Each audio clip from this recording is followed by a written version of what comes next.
नमस्कार, भौकाल टाइट देख रहे हैं आप और मैं हूं युधिष्ठिर उपाध्याय। आ गया हूं भौकाल खबर लेकर सबका भौकाल टाइट करने। आपको इस शो के जरिए दिखाऊंगा यूपी में कौन कैसे कैसे भौकाल टाइट कर रहा है। साथ ही यह भी बताऊंगा कि यूपी चुनाव में इस बार क्या क्या मुद्दे रहेंगे जो जनता के बीच भौकाल टाइट करने वाले होंगे। आज इस शो में बात करेंगे सीएम योगी को इस भौकाल की जिसने विपक्षियों की नींद उड़ाकर रख दी है। विपक्षियों को समझ नहीं आ रहा कि वो योगी के भौकाल की काट कैसे निकालें। यूपी में चुनाव है, सभी नेता अपना अपना भौकाल टाइट करने में लगे हुए हैं, लेकिन यूपी के मुखिया योगी जी ने अभी से ही ऐसा भौकाल टाइट कर दिया है कि सबकी हवा टाइट हो गई है। किसी की साइकिल की हवा निकल गई है तो किसी का हाथ खाली हो गया है, किसी के हाथी ऐसा बैठ गया है कि वो उठ नहीं पा रहा है। अखिलेश यादव की बात तो अब उनके रैली में आए लोग तक नहीं सुन रहे हैं, जो एक बड़ी बेइज्जती भी है। यकीन नहीं है तो वीडियो देखिए। और ये हमारे अटेवा के लोगों, तुम्हारी पेंशन किसने छीनी? तुम्हारी पेंशन किसने छीनी? नाम बताओ पहले। बीजेपी ने? तुम्हारी किसने छीनी थी ये पेंशन वाला मामला? बीजेपी ने कि नहीं? बीजेपी ने। अरे भाई ये सही बोल रहे, बीजेपी ने छीनी थी। हालांकि अभी राहुल गांधी की एंट्री बाकी है, क्योंकि चुनावी माहौल में अगर राहुल गांधी प्रकट नहीं हुए तो फिर मजा नहीं आता। राहुल गांधी का पुराना वीडियो है, उसे देखिए, फिर पता चल जाएगा कि राहुल गांधी कभी कभी कितने ज्ञान की बात कर जाते हैं। देखिए वीडियो। यूपी में ऐसी महिलाएं हैं जो हर सप्ताह एक बच्चा पैदा कर सकती हैं। ऐसी महिलाएं हैं जो साल में 52 बच्चे दे रही हैं। खत्म, bye bye, tata, good, गया। चलिए अब सीएम योगी के भौकाल टाइट की बात करते हैं, क्योंकि सीएम योगी जब भी गरजते हैं तो अपराधियों की हवा खराब हो जाती है। उसको तय करना है, अगर वो व्यवधान डालेगा हम उसको गोली से समझाएंगे, व्यवधान डाल करके दंगा कराएगा तो गोली उसको समझा देंगे। इसके अंदर अपराधी या तो जेल के अंदर हैं या राम नाम सत्य है कि यात्रा पे निकल चुका है, उसके लिए प्रदेश के अंदर दूसरी कोई जगह। दरअसल यूपी में होने वाले विधानसभा चुनाव में अभी कुछ महीने बाकी हैं, लेकिन उससे पहले ही सीएम योगी ने हर मोर्चे पर भौकाल टाइट कर दिया है। आज मोदी ने पूर्वांचल एक्सप्रेसवे की सौगात देकर चुनावी लकीर खींच दी।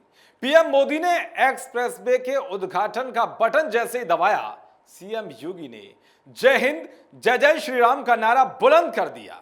योगी ने इस नारे के लिए सूबे में होने वाले विधानसभा चुनाव की तस्वीर को लेकर बहुत कुछ साफ करने की कोशिश की है। विकास और हिंदुत्व के साथ साथ राष्ट्रवाद के एजेंडे पर चुनाव लड़ने के संकेत दे दिए हैं। यानी कि चुनाव से पहले योगी ने जय हिंद जय जय श्री राम का नया नारा देकर चुनावी भौकाल टाइट कर दिया है। योगी ने ठान लिया है कि इस बार भी यूपी के अंदर कमल खिलाकर ही दम लेना है, जिसके लिए वो और उनकी पार्टी के तमाम और कार्यकर्ता जी तोड़ मेहनत कर रहे हैं।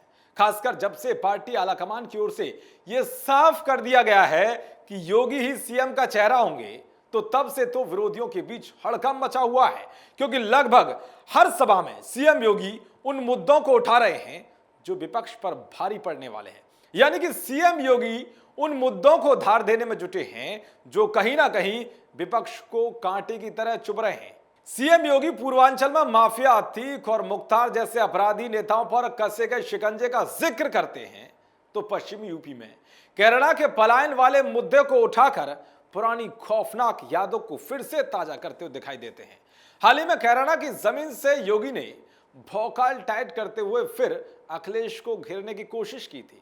कैराना और यूपी के लोगों को फिर उन्होंने याद दिलाने की कोशिश की कि कैसे 2017 से पहले राजनीति और अपराध के मेल जोल ने लोगों को घर छोड़ने पर मजबूर किया था, लेकिन अब ज्यादातर परिवार वापस आ गए हैं।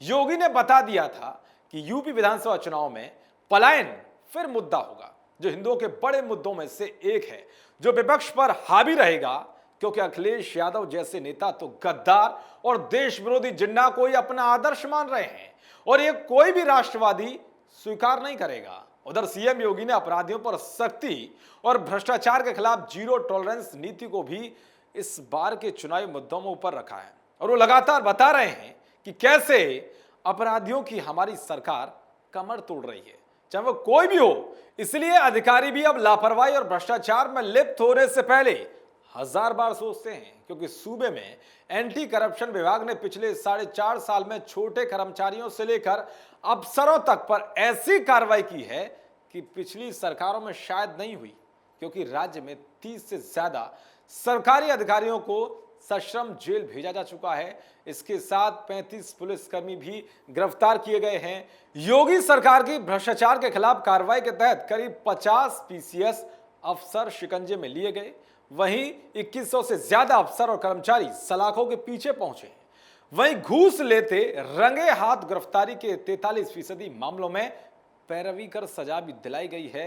इसके अलावा यूपी में योगी की सरकार आने के बाद मार्च 2017 से जुलाई 2021 के बीच यूपी पुलिस ने गैंगस्टर एक्ट के तहत माफिया और अपराधियों की 1848 करोड़ रुपए से ज्यादा की संपत्ति जब्त की है। माफिया के कब्जे पर योगी सरकार का लगातार बुलडोजर चला है। अब सोचिए, जो अधिकारी सूबे को दीमक की तरह बर्बाद कर रहे थे, अगर उन पर योगी राज में तगड़ा एक्शन हुआ है तो वो जनता के बीच भौकाल टाइट नहीं करेगा तो क्या करेगा? शायद इस मुद्दे की विरोधियों के पास कोई काट ही नहीं है। उधर कोरोना के दौरान लोगों को दवाई और रोजी रोटी के लिए जिस तरह से सीएम योगी ने सक्रिय होकर काम किए, उससे भी उन्होंने अपनी क्षमता साबित कर दी है। इसके अलावा सीएम योगी हर सभा में अपराध और भ्रष्टाचार पर चोट और विकास की बात संग हिंदुत्व के एजेंडे पर भी लगातार आगे बढ़ रहे हैं। योगी हर सभा में निहत्थे राम भक्तों पर गोली चलवाने वाले सवाल उठाते हैं। रामपुर मुरादाबाद में आजम खान अखिलेश को घेरते हैं। बदायूं में पिछली सरकारों पर बूचड़ खाने चलवाने का आरोप लगाते हैं। महिलाओं बेटियों की सुरक्षा के लिए एंटी रोमियो स्क्वाड की महत्वता समझाते हैं। योगी के साथ बीजेपी के तमाम दिग्गज नेता राम मंदिर और धारा 370 का जिक्र करना नहीं भूलते। ऐसे मुद्दों ने बीजेपी की यूपी में 2014, 2017 और 2019 में राह आसान की थी। तो इस तरह से योगी ने यूपी चुनाव से पहले ही भौकाल टाइट करने वाले कामों से विरोधियों के दिमागों को सुन्न कर दिया है। चलिए अब आपसे लेता हूं विदा, फिर आऊंगा किसी नए मुद्दे के साथ भौकाल टाइट करने के लिए। देखते रहिए कैपिटल टीवी। नमस्कार।